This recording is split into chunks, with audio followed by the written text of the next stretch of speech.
2월 16일 하나님 말씀을 함께 묵상하겠습니다. 오늘은 요한복음 13장 18절에서 30절까지 말씀으로 함께합니다. 어제에 이어 예수님께서 십자가에 달리시기 전날 밤 제자들과 함께 하셨던 자리를 살펴봅니다. 제자들은 예수님께서 저녁 식사 중 갑작스레 발을 씻겨주시는 것에 깜짝 놀랐습니다. 그 놀란 마음이 다 가시기도 전에 이번에는 더 당황스러운 말씀이 이어집니다. 예수께서 이 말씀을 하시고 심령이 괴로워 증언하여 이르시되 내가 진실로 진실로 너희에게 이르노니 너희 중 하나가 나를 팔리라 하시니. 차라리 태어나지 않았으면 좋았을 것을 우리는 불행한 삶을 묘사할 때 이 표현을 사용합니다. 그러나 스스로도 불행한 삶이라 탄식했던 병자들, 죄인들, 그리고 가난한 사람들이 예수님을 만나 회복되었고 치유받았습니다. 그 믿음을 통해 하나님 나라의 백성이 되었죠. 세상 누구보다도 축복받은 삶을 살게 된 것입니다. 그런데 마가복음은 오늘 제자들과 함께하는 마지막 밤 예수님께서 직접 하신 말씀을 전합니다. 차라리 낮에 아니하였다면 좋았을 것을. 예수님께서는 세상의 기준을 따라 가치없는 삶을 판단하지 않으셨습니다. 오직 죄에 사로잡혀 그 죄를 이겨내지 못한 이에게 이 말을 사용하셨죠. 그리고 예수님께 이 슬픈 말을 듣게 된 사람은 제자들 중 하나였던 가롯 유다였습니다. 유다라고 해서 처음부터 예수님을 미워하고 배신을 계획했던 것은 아니었을 겁니다. 그는 분명히 주님의 일을 위해서 헌신하였던 사람이었습니다. 생업을 내려놓고 주를 따른다는 것은 결코 쉬운 일이 아니었죠. 그러나 그러한 열심의 중심에는 자신의 계획과 욕망이 있었습니다. 그는 예수님에게서 자신이 원하던 권세를 보았습니다. 답답한 이스라엘의 정치적 상황을 뒤바꿀 수 있을 것 같은 희망을 보았죠. 성미 급한 다른 제자들처럼 설레발을 떨진 않았지만 예수가 세상의 왕이 되었을 때 그 옆에 있을 것이라는 야망을 가장 크게 품었던 이는 다름 아닌 유다였을지도 모릅니다. 이렇게 자기 생각에 사로잡혀 있었기에 유다의 귀에는 예수님의 말씀이 들어오지 않았습니다. 나에게 필요한 말과 힘만 보였지요.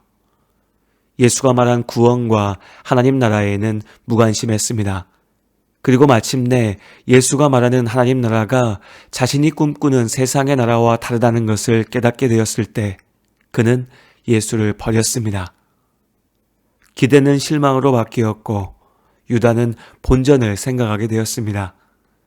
돈주머니를 차고 있던 그가 딴 생각을 하게 된 것도 바로 그때부터였을 겁니다. 유다는 언제부턴가 공동체의 재정을 빼돌려서 자신을 위해 사용하기 시작했습니다. 디모데전서 6장 10절의 말씀처럼 돈을 사랑하는 것은 모든 악의 뿌리이죠. 하나님의 뜻이 아닌 곳에서 만족을 찾으려 했던 유다는 돈의 문제에서 자신의 죄를 드러내게 됩니다. 돈 욕심은 끝을 몰랐고 예수를 은화 30개에 팔아넘겼죠. 그러나 예수님께서는 이미 모든 일들을 알고 계셨습니다.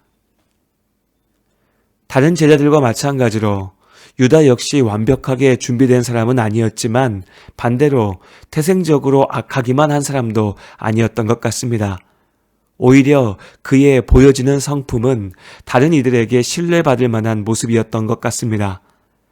계속해서 경솔한 언행으로 예수님께 꾸지람을 듣는 베드로나 높은 자리에 대한 욕망을 감추지 못했던 야고보, 요한과 달리 유다는 큰 실수를 보이지 않았습니다. 그렇기에 유다에게 예수님과 제자 공동체의 재정을 감당하는 책임이 주어졌을 것입니다. 어디서나 돈을 관리하는 사람은 가장 신뢰받는 사람이니까요. 유다는 분명 이 공동체에서 신뢰받고 있었습니다. 예수님께서 거듭하여 제자들 중에 배신자가 있을 것이라 암시하셨지만 누구도 유다를 지목하여 의심하지 않았다는 건 역시 그가 신뢰받는 제자였다는 사실을 보여줍니다. 그러나 이처럼 성격적으로 특별히 악하지 않고 오히려 주변 사람들에게 신뢰받던 사람도 하나님의 말씀대로 죄를 다스리지 못할 때 태어나지 않는 것이 나았을 죄인이 됩니다. 10길 물속은 알아도 한 길 사람 속은 모른다는 옛 말처럼 가룟 유다는 겉으로 알 수 없는 사람의 전형적인 예라 할 수 있습니다. 그는 3년의 시간을 예수님과 함께 보냈습니다. 그 중에서도 1년 반 정도는 다른 제자들과 더불어 생업을 내려놓고 오직 주님을 따라 섬기고 말씀을 전하는데 헌신하였지요. 유다가 예수님의 말씀을 완전히 이해했다고는 볼 수 없지만 이것은 유다만의 문제는 아니었습니다. 다른 제자들 역시 온갖 오해와 실수를 저질렀으니까요. 그러나 그렇게 예수님과 함께했던 시간들은 서로에게 전혀 다른 결과로 나타났습니다. 그저 평범한, 오히려 문제 많았던 제자들이 주님의 일꾼으로 세워져 가던 동안 한 영혼 유다는 죄의 구렁텅이로 더 깊게 빠져들고 있었습니다. 누구보다도 주님 곁에 가까이 있었지만 그 가까움이 참된 교제와 믿음의 두터움으로 이어지지는 않았습니다.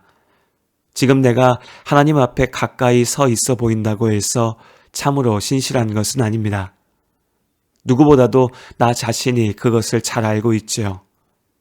오히려 주님 곁에 가까이 있는 것으로 보이는 목회자들이, 직분자들이 더 큰 죄에 빠지는 것을 우리는 너무나 자주 보게 됩니다.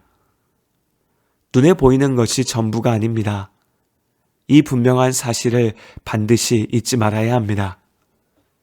신앙생활의 시간이 깊어질수록 겉으로는 더 신실한 그리스도인으로 보여질 수 있습니다. 그러나 하나님께서는 오직 우리의 중심을 보십니다. 오랫동안 예수님의 곁에 머물렀으나 끝내 예수님의 사랑에 배신으로 답했던 가룟 유다의 죄를 쫓는 어리석음을 피해야 합니다. 오늘도 내게 맡기신 나의 십자가를 지고 참된 제자의 길을 걷는 모든 성도님들을 주님의 이름으로 축복합니다. 주님